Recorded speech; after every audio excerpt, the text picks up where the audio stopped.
இன்னைக்கு நம்ம பார்க்க போறது ஒரு சூப்பரான டேஸ்டான ஒரு குழம்பு தான் செய்ய போறோம். இந்த குழம்பு பாத்தீங்கன்னா சாப்பாட்டுக்கு வச்சு சாப்பிடலாம், இட்லி தோசைக்கு வச்சு சாப்பிடலாம், ரொம்ப நல்லா இருக்கும். இது கத்திரிக்காய் வச்சு தான் செய்ய போறோம். எப்படி செய்யலாம் அப்படிங்கறத வீடியோக்குள்ள போய் பார்க்கலாம். பாருங்க, இப்போ வந்து நம்ம கிட்ட நிறைய ஆஃபர் கொடுத்துட்டு இருக்கோம். என்னன்னு பாத்தீங்கன்னா 700 ரூபாய்க்கு மேல வாங்குறவங்களுக்கு மல்லி இலைப்பொடி இல்லைன்னா புதினா இலைப்பொடி ரெண்டுத்துல ஏதாவது ஒண்ணு உங்களுக்கு ஃப்ரீயா வாங்கிக்கலாம்.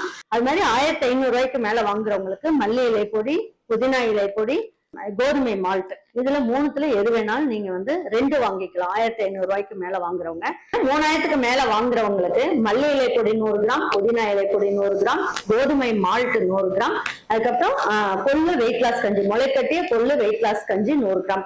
இந்த 4த்துல 3 வந்து உங்களுக்கு 100 கிராம் வந்து ஃப்ரீயா கிடைச்சிரும். 5000க்கு மேல வாங்குறவங்களுக்கு புதினா இலை பொடி 100 கிராம், மல்லி இலை பொடி 100 கிராம், கோதுமை மால்ட் 100 கிராம், அதுக்கப்புறம் வெயிட் லாஸ் கஞ்சி இருக்குல்ல, கொள்ளு வெயிட் லாஸ் கஞ்சி 100 கிராம், இதோட சேர்த்து புளிச்சக்கீரை 100 கிராம். அதுல 4 வந்து நீங்க ஃப்ரீயா எடுத்துக்கலாம். 5 உங்களுக்கு நான் சொல்லியிருக்கேன், 4 நீங்க ஃப்ரீயா எடுத்துக்கலாம். 7000க்கு மேல நீங்க மசாலா பொருட்கள்லாம் வாங்குறவங்களுக்கு மல்லி இலை பொடி 100 கிராம், புதினா இலை பொடி 100 கிராம், அதுக்கப்புறம் கோதுமை மால்ட் 100 கிராம், வெயிட் லாஸ் கஞ்சி கொள்ளு வெயிட் லாஸ் முளைக்கட்டிய கஞ்சி இருக்கு இல்லையா, அது 100 கிராம், அதுக்கப்புறம் பாவக்காய் பொடி 100 கிராம், அதுக்கப்புறம் புளிச்சக்கீரை 100 கிராம். இந்த 6மே உங்களுக்கு வந்து ஃப்ரீயா கொடுக்குறோம். உங்களுக்கு இந்த ஆஃபரை நல்லா பயன்படுத்திக்கோங்க. இது எல்லாமே நீங்க பாத்தீங்கன்னா உங்களுக்கு நல்ல ஒரு மெகா ஆஃபரா இருக்கும்.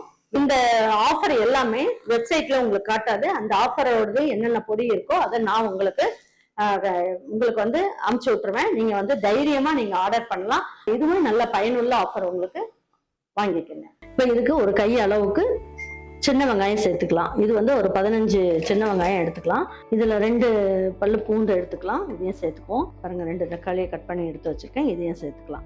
நல்ல செட்டிநாடு மசாலா அப்படின்னு நம்ம கிட்ட இருக்கு இல்லையா, அப்படி இல்லை சிக்கன் மசாலா இருந்ததுனால சிக்கன் மசாலா, இல்லை மட்டன் மசாலா எதுவா இருந்தாலும் இந்த மாதிரி வைங்க, ரொம்ப நல்லா இருக்கும். நான் வந்து செட்டிநாடு சிக்கன் மசாலா தான், அதை தான் போட்டு செய்ய போறேன். 1.5 ஸ்பூன் அளவுக்கு இதுக்கு போட்டுக்குவோம். இதுக்கு வந்து என்ன பண்ணலாம், ஒரு 1/4 மூடி அளவுக்கு தேங்காய் துருவல் இதையும் சேர்த்துக்கலாம். பாருங்க, சேர்த்துட்டு தண்ணி ஊற்றி நல்லா நைஸா அரைச்சிட்டு வந்துடலாம். தண்ணி தேவைன்னா போட்டுக்கலாம், இல்லைன்னா தக்காளியில இருக்க தண்ணியிலேயே நம்ம அரைச்சி எடுத்துக்கலாம். பாருங்க, இப்போ வந்து என்ன பண்ணலாம், இதுலயே நம்ம வந்து கத்திரிக்காயும் வதக்க போறோம், இதுலயே குழம்பும் செஞ்சுக்கலாம். இதுக்கு வந்து ஒரு 3 டேபிள் ஸ்பூன் அளவுக்கு நல்லெண்ணெய் கடலெண்ணெய் எது வேணாலும் ஊற்றிக்கலாம், நல்லா இருக்கும். ஒரு 1/2 ஸ்பூன் அளவுக்கு கடுகு சேர்த்துக்கலாம், ஒரு 10 மிளகு, ஒரு பிஞ்ச் அளவுக்கு வெந்தயம், அது மட்டும் போட்டா போதும், வேற எதுவும் போடணும்னு அவசியம் இல்லை. நல்லா பொரியட்டும். இதுல ஒரு இனுக்கு கருவேப்பிலை சேர்த்துக்கலாம். சேர்த்துட்டு இதுல ஒரு 10ல இருந்து 15 பல்லு பூண்டு இதையும் சேர்த்துக்கலாம். பாருங்க, இதுல பெரிய வெங்காயம் வந்து ஒரே ஒரு வெங்காயம் கட் பண்ணி வச்சிருக்கேன், இதையும் சேர்த்துக்கலாம். பாருங்க, இந்த குழம்புக்கு தேவையான அளவுக்கு உப்பை சேர்த்துக்குவோம். இந்த அளவுக்கு சேர்த்துக்கலாம். போட்டுட்டு கொஞ்சமா மஞ்சள் தூள் சேர்த்துக்கலாம். இந்த கத்திரிக்காய்க்குள்ளெல்லாம் நல்லா உரைச்சு நல்லா இருக்கும், அதனால வெங்காயம் வதக்கும் போதே நம்ம சேர்த்துக்கலாம். இந்த காம்போட இருக்க மல்லி இலையை இப்ப போட்டுக்கோங்க. ஃபைனலா வந்து நல்ல இலையை மட்டும் சேர்த்துக்கலாம். பாருங்க, இந்த ஸ்டேஜ்லயே நம்ம வந்து கத்திரிக்காயை நல்லா பாருங்க 6 பீஸா இந்த மாதிரி கீறி வச்சிருக்கோம், இது அப்படியே சேர்த்துக்கலாம். இது ஒரு 1/2 கிலோ அளவுக்கு கத்திரிக்காய் இருக்கும்.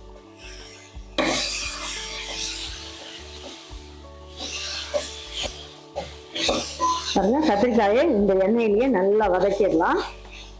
கத்திரிக்காய் வந்து இந்த மாதிரி கலர் மாறுற அளவுக்கு நல்லா இந்த மாதிரி வதக்கிட்டோம் அப்படின்னா உள்ளுக்குள்ள எல்லாம் நல்லா மசால் வந்து நல்லா உரைச்சு நல்லா இருக்கும். மசால் இல்லை, உப்பு எல்லாம் போட்டிருக்கோம் இல்லையா, அதெல்லாம் உரைச்சு நல்லா இருக்கும். இப்போ இந்த ஸ்டேஜ்ல நம்ம வந்து என்ன பண்ணலாம், 1.5 ஸ்பூன் அளவுக்கு செட்டிநாடு மசாலாவை சேர்த்துக்கலாம். சேர்த்துட்டு இதுல கொஞ்சமா தண்ணி சேர்த்துக்கோங்க.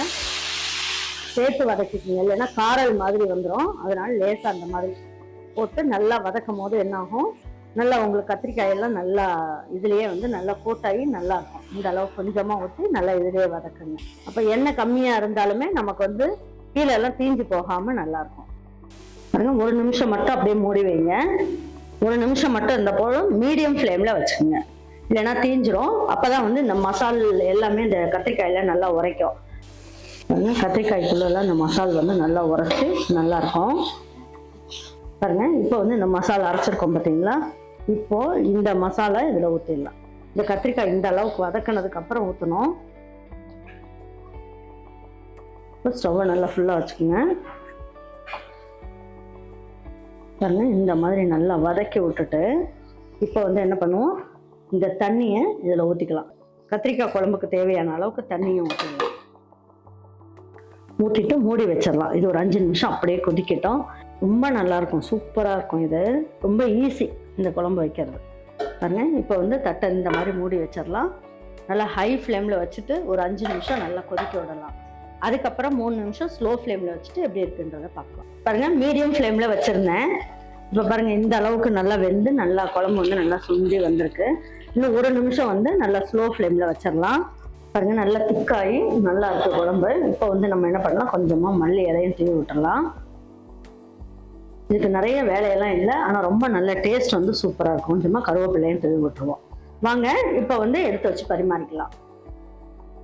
நல்ல ஒரு சூப்பரான ஒரு கத்திரிக்காய் குழம்பு தான். ரொம்ப நல்லா இருக்கும் டேஸ்ட்டு. இது வந்து நீங்கள் சாதத்தில் போட்டு சாப்பிட்லாம், தோசைக்கு வச்சு சாப்பிட்லாம், இட்லிக்கு தொட்டுட்டு சாப்பிட்லாம். ரொம்ப நல்லா இருக்கும். இது பிரியாணிக்கு கூட வச்சுட்டு சாப்பிட்லாம். அட்டகாசமாக இருக்கும். பாருங்க, இன்னைக்கு வந்து ஒரு சூப்பரான ஒரு செட்டிநாடு மசாலா வச்சுட்டு தான் எண்ணெய் கத்திரிக்காய் மாதிரியே ஒரு கத்திரிக்காய் குழம்பு வச்சுருக்கோம்.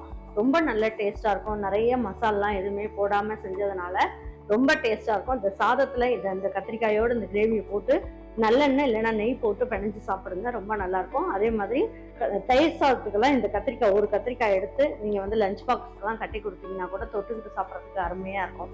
கண்டிப்பாக உங்கள் வீட்டில் இருக்கவங்களுக்கு இதே மாதிரி ஒரு கத்திரிக்காய் குழம்பு நல்ல ஒரு செமி கிரேவியாக வரும்.